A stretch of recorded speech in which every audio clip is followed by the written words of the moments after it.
untuk menyatakan berhenti.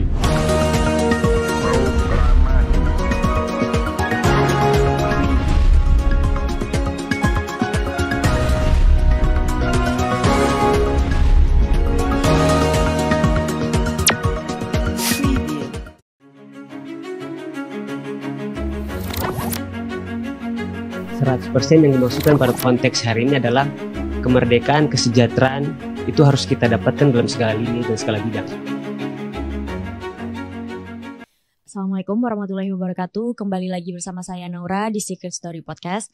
Teman-teman, tema diskusi kita hari ini adalah ingin mengungkap undangan terbuka dari BEM Nusantara Wilayah DKI Jakarta kepada Presiden RI dan Ketua DPR RI. Salah satu aliansi mahasiswa yang mengusung tema Merdeka 100% dan Tuntaskan Reformasi adalah sebagai salah satu bentuk kritik terhadap ruang demokrasi yang dinilai eksklusif serta ajakan berdialog langsung dengan rakyat. Dari aksi simbolik hingga turun ke jalanan, mahasiswa menuntut transparansi, keterbukaan, dan keberpihakan nyata terhadap rakyat. Pertanyaannya, apa sebenarnya makna di balik gerakan ini? Dan sejauh mana tuntutan mahasiswa bisa mengubah arah kebijakan bangsa?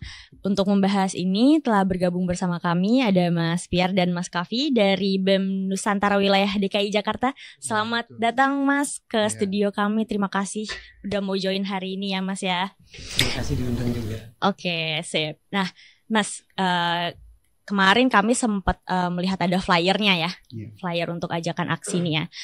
Nah ini rencananya berarti digelarnya minggu depan, Senin, 15 September ya? Iya, 15 September bertepatan sama Hari Demokrasi Sedunia. Oke, bertepatan sama memang momentumnya juga ya Mas ya. Nah mungkin kemarin atau ya sampai saat ini ya BEM Nusantara DKI menilai DPR dan Presiden ya pemerintahan itu tampaknya selektif untuk membuka ruang dialog ya, betul ya. Nah, kenapa nih teman-teman mahasiswa merasa dialog pemerintah itu selama ini terlalu eksklusif dan tidak inklusif? Silakan Mas. Ya, ini sebenarnya rentetan sebenarnya. Kita sebelumnya pernah juga melakukan aksi, dan itu mulai dari bulan Agustus sebenarnya. Jadi bulan Agustus di tanggal 16 sempat kami BEM Nusantara DKI Jakarta itu lakukan aksi simbolik dengan tajuk Merdeka untuk Siapa? Sebagai refleksi menjelang 80 tahun hari kemerdekaan. Pasca dari situ tanggal 25 salah satu BEM juga yang terafiliasi teman-teman dari Unindra melakukan aksi di tanggal 25. Dan tanggal 28 bareng-bareng kita aliansi BEM Nusantara DKI Jakarta melakukan aksi tanggal 28 juga. Di tanggal 28 itu tidak ada respons dari pemerintah maupun dari DPR terhadap tuntutan-tuntutan yang kami bawa dengan tajuk yang sama, Merdeka untuk Siapa. Bahkan yang kami dapatkan hari itu sebelum waktu pembubaran pada yang sesuai regulasi, kami dibubarkan paksa dengan gas air mata, Mbak. Jadi kami akhirnya mundur, tarik barisan, melanjutkan juga. Kami berdemonstrasi di tanggal 29 ada teman-teman secara mandiri juga turun, dan tanggal 1 juga ada secara aksi simbolik di dekat-dekat kampus. Nah, ini menurut kami sampai dengan saat itu tidak ada respon apa-apa, bahkan alih-alih memberikan respon yang inklusif, tapi pada tanggal 3 September dan tanggal 4 ada undangan yang menurut pandangan kami itu cukup eksklusif, dibuat oleh pemerintah dan cenderung selektif. Kenapa? Karena ketika terjadi gejolak dan gerakan yang begitu masif di masyarakat, harusnya respon pemerintah adalah turun dan dekat dengan masyarakat, mendengar secara langsung. Itu yang dibutuhkan sebenarnya. Kalau seperti ini tidak menciptakan solusi, tapi justru menciptakan suatu problem baru. Yang diajak berdiskusi hanya segelintir ini. Kami mengapresiasi teman-teman dan bersyukur teman-teman banyak yang diterima. Dan tuntutannya itu ada juga yang sama dengan yang kami rasakan. Tapi itu tidak menjamin bahwa semua keresahan itu sama tertampung di sana. Sehingga kami butuh kehadiran, jadi kehadiran dari pemerintah secara real turun ke lapangan bersama kami. Makanya kami kasih undangan secara terbuka. Jadi siapapun bisa berdiskusi. Kehadiran Presiden di wilayah eksekutif sebagai perwakilannya dan Ketua DPR di wilayah legislatif untuk berdiskusi bersama kami. Mendiskusikan persoalan bangsa hari ini lah. Kurang lebih begitu Mbak. Jadi itu yang kami alasan kami kenapa ya kita memberikan undangan secara terbuka kepada Presiden dan DPR. Oke. Nah, kalau dari Mas Kavi melihat peristiwa kemarin gimana, Mas? Mungkin sedikit menambahkan dari Pak Korda kan, karena kita ini satu afiliasi yaitu di BEM DKI Jakarta, maka BEM-BEM yang terafiliasi dalam BEM DKI Jakarta satu pandangan, satu arah tujuan gitu kan. Ketika kita melakukan aksi, itu kita melakukan konsolidasi terlebih dahulu, kajian masing-masing kampus. Kita bikin kajian secara akbar gitu kan, semua yang tergabung dalam afiliasi DKI Jakarta. Lalu benar disampaikan Pak Korda, tanggal 28 itu aksi yang lumayan masif ya. Karena salah satu aliansi yang mengajak seruan aksi itu hanya BEMNUS waktu itu ya Pak Korda. Hanya BEMNUS. Dan mungkin masa waktu itu tidak kondusif. Pak Korda bilang makanya jadi kita baru sampai di depan DPR, belum ada orasi 1 jam. Tapi langsung dibubar sama gitu kan. Nah, kalau melihat peristiwa ini sebenarnya sangat disayangkan karena pemerintah seharusnya itu bisa turun dengan masyarakat itu. Kita nggak harus berdiskusi dengan di dalam ruangan gitu. Apalagi orang yang dipilih itu selektif banget gitu. Yang kemarin itu ya selektif ya. Kita nggak tahu tiba-tiba ada mahasiswa perwakilan dalam kampus, sedangkan kita tuh dari tanggal 25 sampai tanggal 28 itu kita aksi di DPR dan tidak ada respon baik dari anggota DPR untuk menerima kami untuk melakukan diskusi secara langsung terbuka gitu. Itu sih paling. Mas. Jadi berharap pemerintah seharusnya bisa lebih inklusif lah, terbuka serta transparan. Dalam artian apapun yang jadi pembahasan di dalam, ya masyarakat semua harus tahu juga. Gitu. Betul. Nah, lanjutannya ini kan berarti ada untuk aksi yang minggu depan ini ya Mas, ya kan tuntutannya merdeka 100% dan tuntaskan reformasi. Nah, apa sih yang sebenarnya dimaksud dengan merdeka 100% dan bagaimana nih nanti penerapannya dalam konteks demokrasi saat ini, Mas? Iya, sebenarnya tajuk ini kita angkat yang pertama terkait kemerdekaan 100% ya. Ini sebenarnya kita coba lihat dari latar belakang penamaan ini. Ya, kurang lebih kita secara historis melihat bahwa sempat terjadi gerakan di tahun 1946. Itu diinisiasi Tan Malaka. Kemudian membuat yang namanya Organisasi Persatuan Perjuangan. Pada masa itu mereka kemudian membentuk program minimum dan poin pertama dari tuntutan mereka adalah merdeka 100%. Konteks permasalahan pada masa itu adalah karena baru merdeka Indonesia, maka perlu menasionalisasikan aset-aset perusahaan apapun segala peninggalan dari penjajah. Kemudian juga menuntut agar supaya kesepahaman antara pemerintah itu harus sama dengan yang diinginkan masyarakat gitu. Nah, kurang lebih itu yang kami pandang kayaknya perlu semangat persatuan ini kita bawa dalam konteks hari ini. Jadi merdeka 100% maksud kami adalah itu sebagai wadah untuk menggambukan semangat kita. Lalu kemudian 100% yang dimaksudkan pada konteks hari ini adalah kemerdekaan, kesejahteraan itu harus kita dapatkan dalam segala lini dan segala bidang. Makanya poin lebih konkretnya itu berhubungan sama tuntaskan reformasi. Ya, tuntaskan reformasi kami tahu banyak catatan sebenarnya, tapi pastinya ke depan ada gerakan-gerakan lanjutan yang kemudian tuntutan tambahan bisa kami tambahkan di sana. Tapi kami pengen memulainya dengan 5 hal, Mbak. Jadi ada beberapa tuntutan dalam mentuntaskan reformasi ini. Yang pertama, kami menyoroti perihal permasalahan politik, yakni tentang partai politik. Kami menginginkan ada reformasi di sana. Walaupun banyak metode mungkin bisa dipakai untuk kemudian melakukan reformasi di dalam, tapi yang kami soroti adalah tentang melakukan pengkaderisasian di internal lembaga partai. Jadi perlu adanya satu lembaga yang secara resmi dan permanen di setiap partai politik itu dibuat. Dan dari lembaga itu kemudian kadernya itu akan diberikan penanaman nilai-nilai dan pemahaman tentang ideologi partainya maupun segala keilmuan yang berhubungan nantinya dengan lini politik yang nantinya akan mereka gelut di bidang pemerintahan ketika terpilih misalnya dalam pemilu. Selain itu wilayah pendidikan politik ini harus berlaku bukan saja ke dalam atau mengkaderisasi internal partai, tapi juga keluar. Jadi ada pendidikan politik dari partai politik kepada publik, sehingga publik tahu, oh ini partai ini ideologinya seperti ini, kita mau memberikan suara kita kepada partai yang punya suara dan arahnya seperti ini. Itu yang menurut kami masih kurang, bahkan nggak usah secara umum, secara mahasiswa aja, kalangan mahasiswa kita mungkin belum tahu secara 100% oh partai ini begini, partai ini begini. Masih sangat minim ya. Masih sangat minim. Padahal memang lewat jalur itu paling penting sebenarnya. Betul. Karena mereka yang nantinya akan mengusung calon di eksekutif, legislatif, dan seterusnya. Kami menganggap bahwa perlu ada lembaga yang permanen dibuat per partainya untuk kemudian melakukan pengkaderan. Dan lebih daripada itu, Mbak, kami pengen agar supaya waktu yang ditetapkan dalam hal pengkaderan ini perlu dipastikan. Kami menyarankan agar itu berlaku 4-5 tahun di kaderisasi, baru kemudian orang yang telah berhasil di kader partai akan diusung untuk berkontestasi dalam wilayah politik, dalam pemilihan umum, dalam wilayah legislatif. Karena kami melihat permasalahan hari ini, pastinya kita seirama bahwa hari ini yang terjadi adalah popularitas dan kekuatan modal akan lebih kuat dibandingkan dengan kualitas atau integritas dari orang yang akan dicalonkan. Sehingga untuk bagaimana membatasi itu perlu adanya peraturan yang cukup tegas dan jelas. Sehingga siapapun yang hari ini punya popularitas dan kekuatan modal cukup kuat, dia harus difilter oleh substansi yang cukup tegas, bahwa secara dalam kurun waktu beberapa lama, 4-5 tahun, dipupuk dulu keilmuan dan pemahamannya, baru kemudian bisa berbicara tentang suara rakyat, bisa bicara tentang kebijakan dan seterusnya. Itu yang salah satu yang kami soroti. Dan ada juga perihal reformasian di beberapa institusi ya, di TNI maupun di Polri. Kami menyoroti tentang bagaimana jabatan-jabatan sipil itu sudah mulai diduduki oleh kedua institusi ini.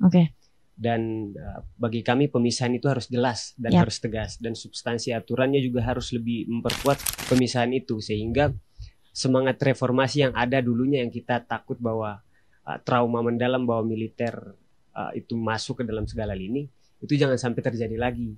Kami mahasiswa sebenarnya mencemaskan itu, jangan sampai hal itu terjadi. Maka peraturan harus jelas dan tegas melakukan pemisahan itu. Kalaupun hari ini telah ada, itu harus ditarik kembali kepada wilayah yang seharusnya. Persoalan yang terjadi di dalam institusi yang dimaksudkan, kalau misalnya perihal perekonomian dan seterusnya, ya bagi kami itu tentang penguatan profesionalisme dari institusi aja. Kenapa institusi-institusi ini harus kemudian diberikan ruang untuk ada pada wilayah sipil. Itu salah satu yang kami soroti, dan lebih spesifik ya tentang represivitas kalau kepolisian yang terjadi terhadap masa aksi yang udah cukup lumayan banyak sih. Cuman yang paling terkini ya baru-baru ini aksi-aksi demonstran. Dan kami objektif juga, selain tekanan kita untuk jangan ada represivitas dan tindakan provokatif, tapi terhadap masyarakat pun kita harus dewasa. Warga jaga warga, gerakan kita ya tetap mengedepankan substansi dan konstruktif pastinya gagasan-gagasan yang kita berikan. Dan terakhir itu ada 2 juga, kami singgung tentang hukum dan pemberantasan korupsi, serta menyinggung tentang pendidikan. Hukum ini ya secara umum lah formilnya terkait dengan pembentukan peraturan perundang-undangan. Jadi ada partisipasi publik yang menurut kami perlu ditingkatkan. Partisipasi publik secara bermakna dalam apapun rancangan undang-undangnya, Mbak. Karena itu yang jadi persoalan dan permasalahan hari ini.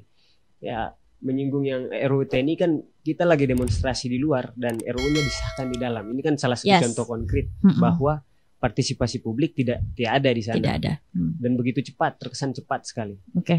Dan itu berlaku juga ke hal yang lain. Kami untuk mengantisipasi itu, kami mengharapkan bahwa pemerintah melakukan upaya-upaya yang lebih partisipatif lah, melibatkan publik, cukup responsif apapun aturannya. Ada satu hal yang kami patut syukuri, bahwa RUU perampasan aset mau coba dimasukkan sebagai prioritas juga kan. Tapi catatan kita bukan cukup sampai di situ, bahwa partisipasi publik harus tetap ditingkatkan di sana. Kami tidak mau nanti ketika mendekati waktu pengesahan lagi baru kita dilibatkan lagi, pembahasan baru ada lagi, janganlah. Jadi menyelesaikan masalah tanpa menciptakan masalah baru gitu. Jadi harus secara tuntas kita melihat permasalahan itu. Dan terakhir, Mbak, masih juga dalam lingkup hukum dan pemberantasan korupsi terkait RKUHP. Jadi ada beberapa catatan, kita berdiskusi dengan teman-teman terkait RKUHP ini. Poin penting yang salah satu yang kita masukkan adalah sempat di RKUHP itu ada peraturan tentang penggunaan kamera pengawas ya. Kamera pengawas dalam hal penyidikan. Dan itu masih opsional sifatnya. Kami menginginkan ada kewajiban, harus wajib sifatnya penggunaan kamera pengawas dalam tahap penyidikan, bahkan meminta untuk terjadi perluasan penggunaan kamera pengawas ini. Jadi pihak yang hendak dilakukan tindak-tindak penyelidikan terhadap diri dia, terlapor ataupun yang akan ditangkap, itu dia punya hak untuk menggunakan kameranya. Contohnya apa? Kalau kita bicara terkait dengan aksi demo lah, demonstrasi pasca demo, kemudian kita dianggap melakukan tindakan-tindakan yang bertentangan dengan hukum, lalu hendak dilakukan tindakan penyelidikan terhadap diri kita untuk kemudian mencegah terjadi represivitas, terjadi tindakan kriminal dari aparat penegakan hukum. Itu malah bukan soal di tingkat penyelidikannya, proses penangkapan dan penahanan ini yang kita takutnya terjadi penyalahgunaan kekuasaan di sana. Sehingga kamera pengawas ini bukan cuma soal ketika kita pemeriksaan di kantor polisi, tapi harus dalam segala proses. Dan yang punya hak itu bukan cuma soal penegak hukum yang bisa, tapi diberikan juga keleluasaan, kewenangan kepada teman-teman, hak lah kepada teman-teman yang sedang berhadapan dengan hukum itu. Dan terkait dengan pendidikan ya pasti secara umum, karena teman-teman kita dari BEM Nusantara ini kebanyakan teman-teman kampus swasta. Dan kemarin kita berdiskusi, teman-teman menyuarakan untuk bagaimana melihat permasalahan kampus swasta ini terkait dengan menurut kami harus ada intervensi dari pemerintah terhadap pelaksanaan kegiatan kampus swasta agar supaya terciptanya pelaksanaan yang akuntabel, transparan dan bertanggung jawab pastinya, Mbak. Sehingga kebijakan-kebijakan yang dikeluarkan tidak terkesan mengejar laba, tapi kampus ya harus nirlaba kita. Lebih kepada mensejahterakan atau mencerdaskan kehidupan bangsa, sehingga bukan keuntungan yang dicari dalam kampus-kampus itu. Itu yang dititipkan teman-teman untuk bagaimana kita suarakan nanti dan berdiskusi dengan pemerintah, meminta jawaban konkret dan solusi di sana. Seperti itu sih, Mbak. Berarti itu kira-kira ada berapa tuntutan tuh, Mas? 4? Itu ada 5 bidang, 5 hal, tapi ada tuntutan-tuntutan di dalam poin-poinnya. Berarti masih ada turunannya lagi ya. Berarti kan ini sebenarnya memang tuntutannya juga mengacu pada akumulasi yang udah dari lama ya, Mas ya, dari awal pemerintahan. Nah, kemarin itu kan aksinya kan dimulai dari Agustus ya, Mas ya, 16 Agustusan lah ya mungkin ya, dengan melibatkan banyak kampus atau universitas. Nah, sebenarnya kalau kita boleh tahu ya, Mas ya, apa yang melatar belakangi konsolidasi mahasiswa lintas kampus nih hingga akhirnya membentuk aliansi besar ini, Mas? Jadi kalau aliansi ini udah terbentuk lumayan lama, Mbak. Kalau BEMNUS ini, kalau dari GBHK kita itu udah dari 2005. Aliansi BEM Nusantara. Udah lama banget, ya. Udah lama. Dan kalau kami menganggapnya bahwa ketika ada aliansi, itu kan kekuatan coba kita gabungkan. Berarti ada permasalahan yang tidak bisa hanya disuarakan oleh satu kampus. Sehingga kita butuh kekuatan lebih besar. Makanya ada skala kita, ada nasional dan ada daerah. Dan isu-isu pengawalan, isu keputusan kebijakan secara nasional, cangkupannya kita butuh kekuatan dari teman-teman semua. Pengawalan yang luar biasa sehingga pemerintah tahu bahwa ini kita sedang berjuang untuk hal yang menurut kita benar, menurut kita itu sesuai dengan kepentingan rakyat. Karena mau tidak mau, suka tidak suka, hari ini kita rasakan bahwa kalau tidak viral satu hal itu maka tidak diberikan atensi. Iya betul. Jadi memang ya kita harus masif, kita harus membuat sekreatif mungkin. Karena berdemonstrasi bahkan di depan DPR pun suara kita nggak didengar ya, nggak kedengeran sampai dalam. Jadi memang harus butuh kekuatan yang besar, butuh pikiran yang banyak, butuh kerjasama dan bukan cuma satu wilayah tapi secara keseluruhan dimanapun. Teman-teman yang bisa mau menyuarakan apa yang seharusnya kita suarakan bersama itu aliansi, sehingga lebih bisa menyentuh, lebih bisa berdaya dan berguna lah kalau aliansi ada. Kalau untuk di wilayah Jakarta sendiri, kira-kira ada berapa kampus, Mas? Kalau sejauh ini kan setiap kali pergantian kepengurusan tuh pasti ada dinamikanya, Mbak ya. Dan sejauh ini yang intens ya, yang udah pasti bergerak bersama kita ada 10 ya. 10 kampus di DKI Jakarta. 10 di BEMNUS DKI, ya swasta kebanyakan semuanya. Kebanyakan swasta ya.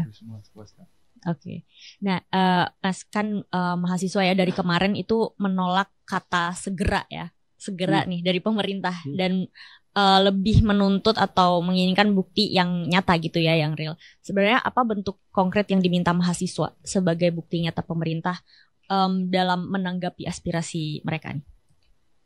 Ya, kalau yang kita ini kan yang tadi saya jelaskan ya panjang lebar soal tuntutan itu cenderung kalau kita jabarkan lagi itu lebih kepada perubahan dalam bentuk substansi di aturan.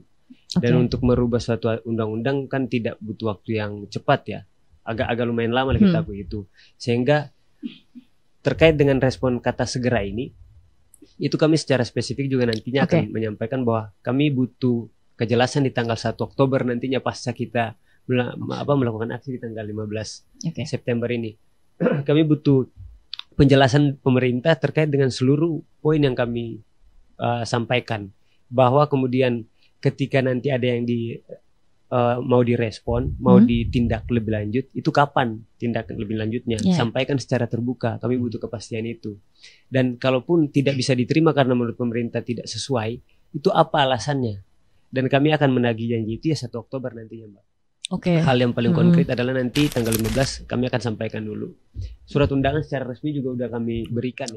Udah ya berarti ya suratnya udah ke Presiden, DPR udah kami berikan. Kalau bisa dibilang bahwasanya aksi 15 ini kan kita memang benar-benar masif kan.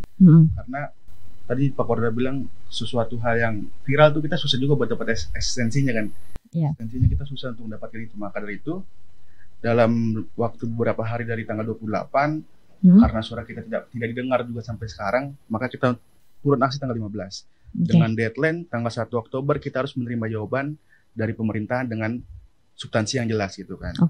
Nah, gejolak aksi pada tanggal 25 ini kan terjadi karena respon daripada Dewan Perwakilan Rakyat. Tadi Pak Korda menyinggung terkait masalah reformasi partai politik gitu kan.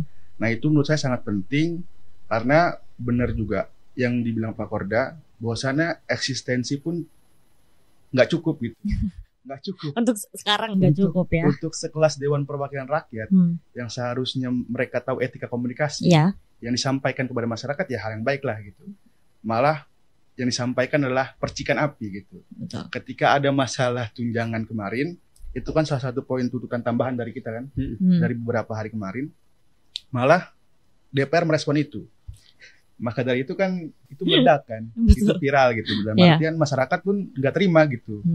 Mereka di sana itu atas nama kita sebagai rakyat, tapi ketika ada sesuatu hal yang janggal, mereka dengan responnya tuh nggak ada etika sama sekali gitu kan. Dan terkait masalah undang-undang TNI Polri, undang-undang TNI itu kan sempat menjadi pertanyaan bagi saya gitu kan. Karena kenapa rancangan undang-undang TNI ini bisa disahkan secepat itu, tapi hari ini baru ada respon terkait masalah rancangan undang-undang perampasan aset, gitu kan. Nah, saya pernah katakan bahwasannya saya curiga di dalam DPR ini, gitu kan. Ada transaksional gitu terkait masalah undang-undang, gitu kan. Karena bisa dibilang sampai saat ini rancangan undang-undang perampasan aset baru dibicarakan ketika memang udah meledak kondisinya. Benar-benar. Udah benar-benar jadi bom, baru ini jadi pembahasan gitu. Sedangkan kalau enggak diurus ya dari kemarin. Diurus, Mbak. Makanya saya jadi pertanyaan apa sebenarnya yang terjadi dalam DPR gitu kan. Nah, makanya perlu sekali terkait masalah reformasi partai politik. Karena sejatinya ketika Dewan Perwakilan Rakyat itu memang harus membawa suara rakyat, bukan suara kendaraan politik gitu kan. Harus yang diutamakan adalah suara rakyat itu, bukan kendaraan politik. Itu yang saya ingin nyatakan gitu kan. Oke, baik Mas. Nah, untuk aksi nanti ya, ini kan lokasinya di Patung Kuda di Monas ya.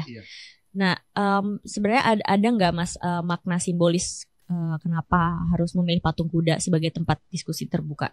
Atau ya emang bisanya di situ atau gimana Mas? Sebenarnya kita tuh pengennya istana, cuman istana.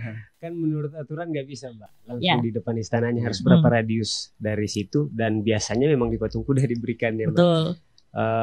Jadi mau nggak mau ya kita di situ titiknya. Tapi kenapa pilihnya istana dan bukan DPR? Kalau bisa kita pengennya dua-dua. Cuman dalam satu waktu itu pengen kita fokusin dulu karena memang eksekutif presiden ya hari ini sebagai kepala negara, kepala pemerintahan, dia yang punya pucuk pemerintahan, punya keputusan yang paling tinggi di sana. Bahkan beliau juga merupakan ketua umum partai. Dan lebih daripada itu, ya kita harus mengakui bahwa di DPR komposisinya pun kekuatan beliau bukan kekuatan yang kecil. Sehingga menurut kita ya di istana adalah tempat yang paling cocok untuk kemudian menyuarakan ini. Kita harus berdiskusi dan minta beliau untuk secara inklusif menerima mahasiswa. Ya berarti nanti titik kumpulnya memang fokusnya di situ aja ya, maksudnya nggak mencar ya. Berarti maksudnya biasanya kan ada yang di 2 titik nih biasanya kayak gitu. Ini satu aja ya berarti. Nah, Mas kan mungkin ada juga ya aksi-aksi mandiri yang dilakukan dari beberapa BEM gitu kan, seperti BEM Indra Prasta dan BEM Kosgoro. Nah, Kalau menurut Mas Piar dan Mas Kavi ya, apa sih ada nggak arti penting dari aksi mandiri dari kampus-kampus ini terhadap soliditas gerakan mahasiswa atau gimana Mas? Oh iya, pastinya gerakan-gerakan besar itu muncul karena percikan dari gerakan-gerakan yang kecil ya Mbak. Dan kita berangkat, kalau misalnya kita bicara soal aliansi dan poin tuntutannya, itu kita juga ambil dari menghimpun aspirasi dari teman-teman yang kampus secara mandiri juga, terutama yang terafiliasi ya.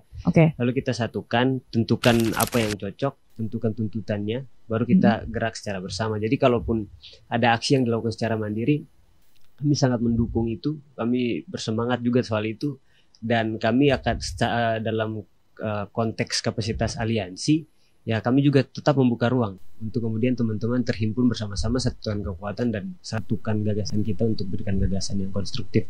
Bahkan ada juga kan ada yang gerak mandiri bahkan kan di luar aliansi. Ada teman-teman yang mengambil keputusan bahwa tidak tergabung dalam aliansi, dan itu bukan satu hal yang salah juga. Betul. Itu semangat yang sebenarnya harus kita satukan karena semangat 100% merdeka ini kan kalau bisa kita nyatu aja semuanya. Tapi kan bukan soal bendera hari ini, tapi soal gimana gagasan kita nyatu, kita bersatu, apa yang menjadi keresahan bersama ya kita sampaikan. Kita butuh perubahan aja sih, itu aja. Bukan pengkotak-kotakan sebenarnya. Ini cuma bagian dari konsekuensi berorganisasi aja sebenarnya bendera-bendera ini. Ya, Nah, untuk nanti aksi ini ya, mungkin dari BEM Nusantara kan ingin mengajak Presiden dan Ketua DPR untuk turun langsung ke jalan nih, ya kan? Nah, sebenarnya seberapa realistis nih harapan mahasiswa ya, mungkin dari teman-teman dari BEM Nusantara agar pejabat negara kita ini mau hadir di diskusi terbuka di jalanan gitu. Seberapa realistis, Mas? Gimana Pak Kor? Kalau persenanya minus kalau saya kayaknya enggak, karena demo yang udah besar-besaran terjadi aja itu pun bukan yang turun ke jalan para pimpinan kita yang terhormat. Kita tuh diundang ke dalam. Itu pun enggak semua. Pada akhirnya yang diundang ada teman-teman yang ya ada lah itu permasalahan dan persoalannya. Jadi kalau saya nggak terlalu optimis, tapi setidaknya pada aksi ini kita udah bersikap bahwa kita butuh nih seperti ini. Kita butuh diskusi yang ke bawah. Kita butuh diskusi yang bersama. Kita butuh hal yang inklusif. Kalau itu benar, masyarakat ngapain lawan? Maksudnya kalau memang ada pada posisi yang benar, pasti kita akan dukung kok. Dan kita datang dengan gagasan yang jelas, dan kita batasi segala kepentingan lain yang menunggangi itu nggak ada. Jadi bagaimana kita berangkat tuntutan ini dari hasil diskusi dan kajian bersama, itu aja. Jadi sesimpel ya, kalau Bapak baik, kalau Bapak pengen yang terbaik, ya kita bersama lah, bareng-bareng gitu. Tapi kalau ada hal yang disembunyikan ya kita pertanyakan itu aja simpel. Nah, Mas, untuk aksi nanti kan ada beberapa tuntutan yang tadi udah dijelaskan kan, itu kan juga berarti termasuk kritik juga ya Mas ya, untuk diarahkan pada iklim demokrasi yang dinilai belum sehat. Nah, indikator apa sih yang membuat teman-teman mahasiswa menilai bahwa demokrasi Indonesia saat itu tidak sehat? Tujuan ditetapkannya Hari HAM sedunia kan ada, yang pertama soal bagaimana meningkatkan, membuat seluruh negara itu punya tingkat demokrasi yang lebih baik. Yang kedua bagaimana tentang perlindungan HAM. Yang ketiga bagaimana tentang partisipasi masyarakat dalam pengambilan keputusan.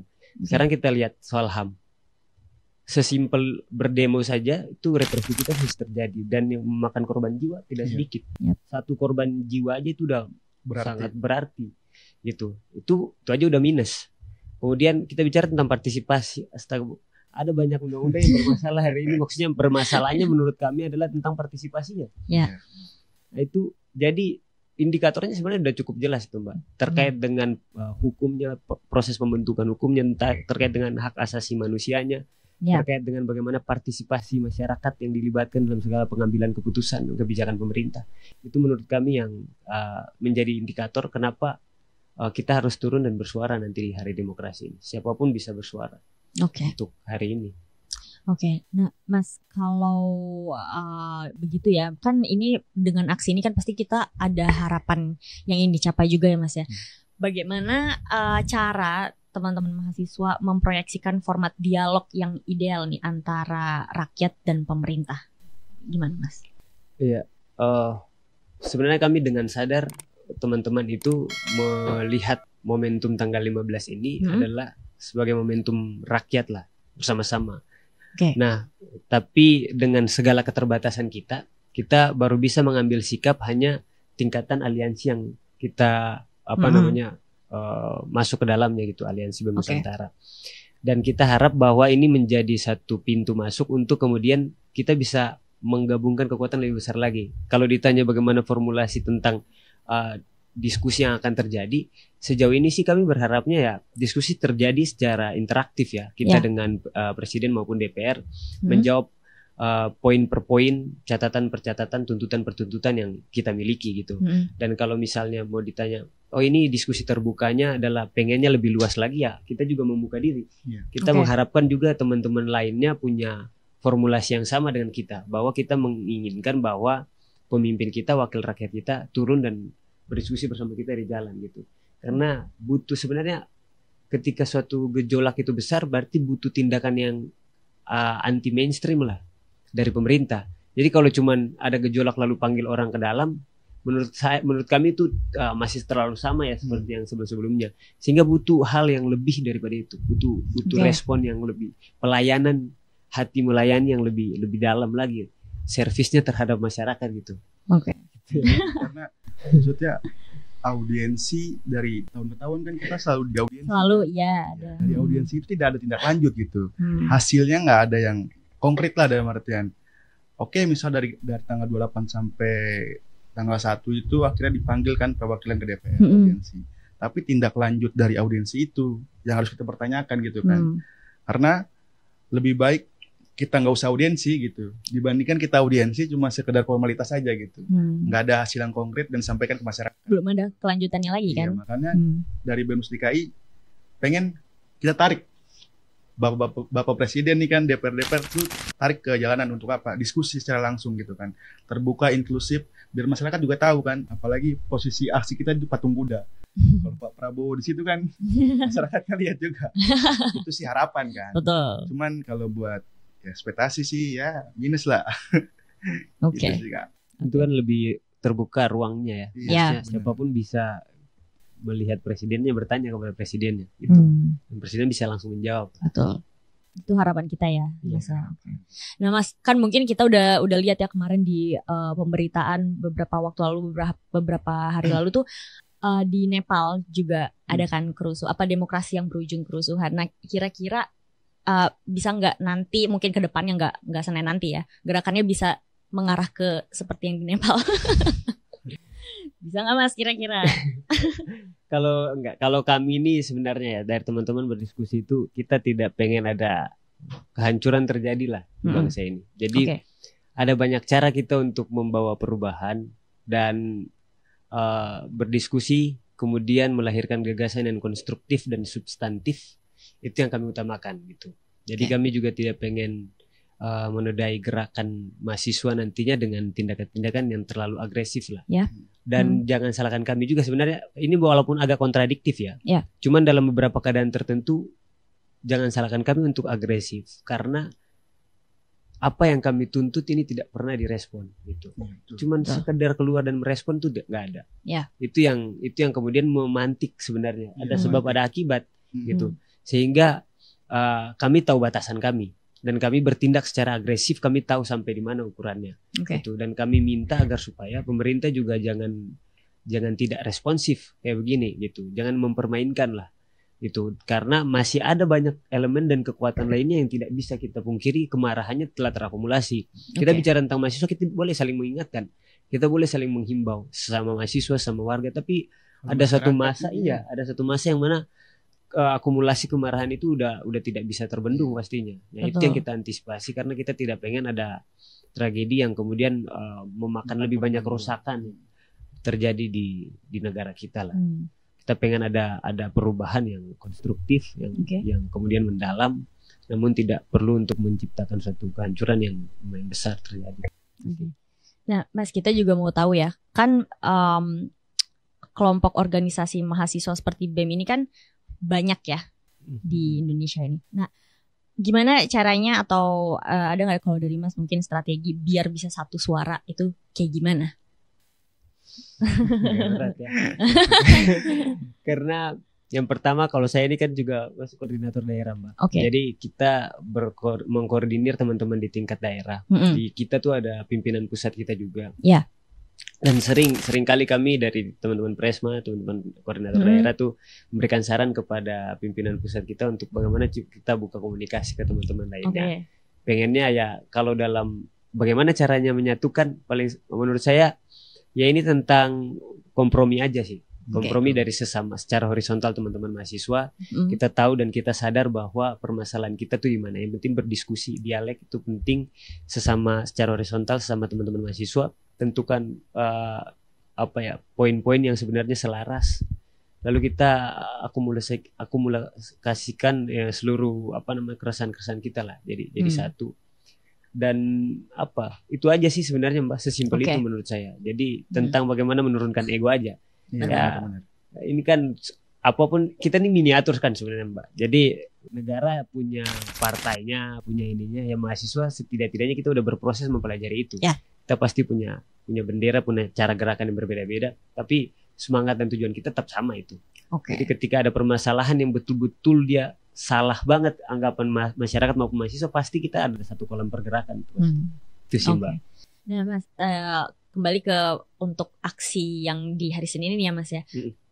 Kan tagarnya itu kan merdeka 100% dan tuntaskan reformasi ya kan. Nah ini seberapa efektif sih Mas tagar ini untuk membangun kesadaran publik dan dukungan dari masyarakat luas nantinya?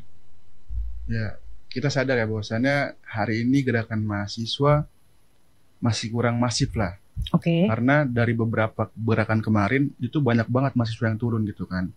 Tapi dengan beberapa tuntutan itu masih kurang masif karena kita sebenarnya mahasiswa tuh butuh masyarakat juga, butuh dorongan rakyat juga gitu. Untuk apa? Untuk supaya tuntutan ini bisa jadi tuntutan yang hasilnya konkret lah gitu. Dalam artian kita punya capaian gitu.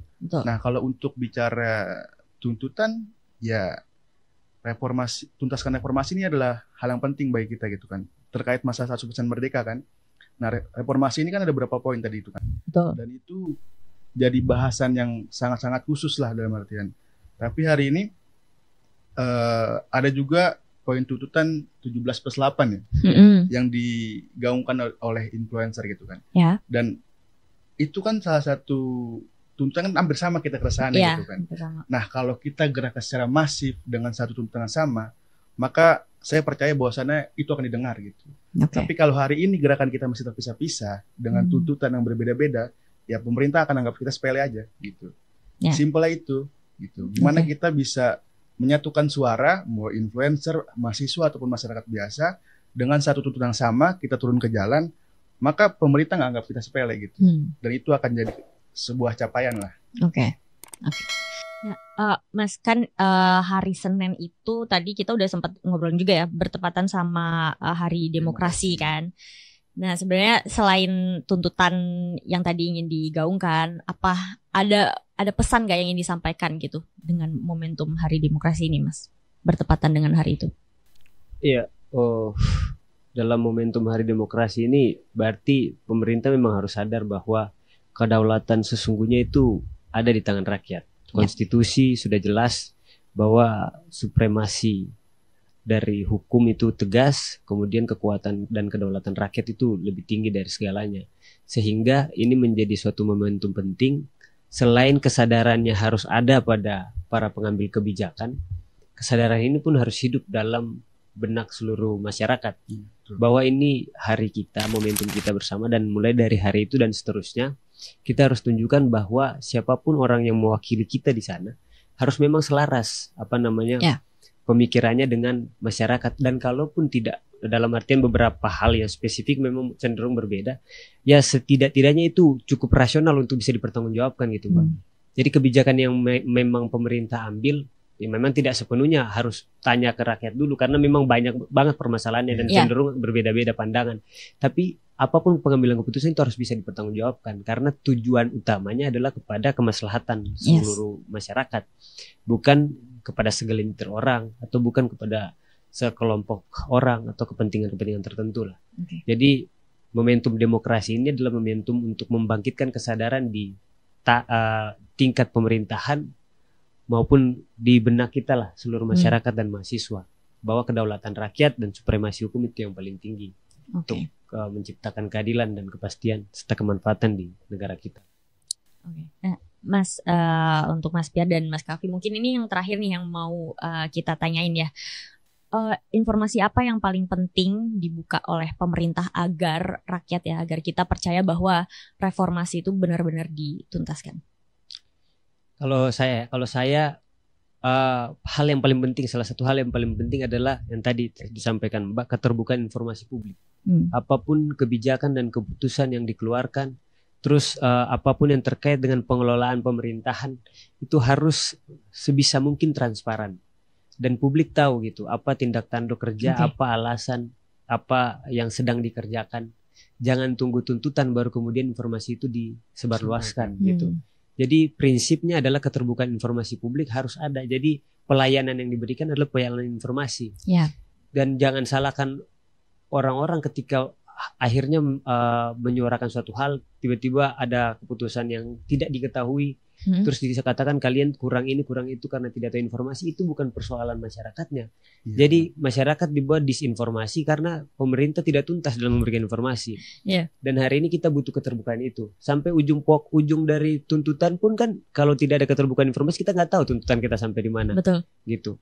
Jadi semakin lebih transparan suatu pengelolaan pemerintahan, maka itu juga akan memperkecil terjadinya korupsi, kolusi dan nepotisme.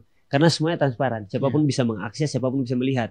Dan bukan soal transparannya doang, tapi kemudahan dalam mengakses informasi itu penting. Hari ini kan udah kurang canggih apa kita di dunia ini kan udah banyak sekali hal yang kemudian bisa dikembangkan untuk mempermudah mengakses informasi, Mbak. Sehingga terkait dengan tadi informasi tadi, ya kuncinya itu, apapun tuntutannya keterbukaan informasi ini paling penting untuk kemudian membuat pemerintah dengan sendirinya menjadi lebih takut dan berbenah diri dan takut salah pastinya kalau bikin sesuatu, dan kemudian membuat publik menjadi lebih mudah dalam memberikan pengawasan terhadap pemerintah. Itu sih. Kalau dari Mas Kaffi gimana Mas? Kalau dari saya pribadi benar, maksudnya keterbukaan itu memang hal yang paling penting gitu kan. Keterbukaan, transparansi itu adalah hal yang paling penting. Tapi tadi disebutkan jangan tunggu tuntutan dulu baru bebenah gitu. Dan ketika ada tuntutan, baik lagi tadi etika komunikasi pemerintah ini yang jangan sampai salah gitu kan. Nah, jadi keterbukaan transparansi ini itu juga harus ditambahi ataupun digarisbawahi bahwasannya masyarakat harus mudah akses juga gitu. Dalam artian setiap kebijakan pemerintahan gitu kan, masyarakat juga bisa tahu, oh ada kebijakan pemerintah yang baru gitu kan. Dia bisa baca, dia bisa lihat gitu kan. Tapi kalau pemerintah tertutup ya kan, maka ya jangan salahkan masyarakat ketika masyarakat mempertanyakan gitu kepada pemerintah. Oke, baik Mas. Nah, ya teman-teman, tadi kita baru aja ngobrol-ngobrol sama Mas Pierre sama Mas Kaffi ya, yang terkait nanti aksi yang akan diselenggarakan di Patung Kuda ya Mas ya, nanti tanggal 15. Seperti yang kita tahu ya, gerakan mahasiswa selalu menjadi bagian penting dari sejarah bangsa ini. Dari masa reformasi hingga hari ini, mahasiswa kerap menjadi penyeimbang sekaligus pengingat bagi pemerintah. Pertemuan yang akan mereka undang pada 15 September bukan sekedar ajakan dialog, melainkan simbol perlawanan terhadap eksklusivitas kekuasaan. Pertanyaannya, apakah suara mahasiswa kali ini benar-benar didengar atau justru hanya menjadi gema di jalanan ibu kota? Jadi kita tunggu jawabannya ya Mas ya, dan teman-teman Secret Story juga. Oke, baik, sampai bertemu di episode selanjutnya. Wassalamualaikum warahmatullahi wabarakatuh. Terima kasih Mas Pierre, terima kasih Mas Kaffi.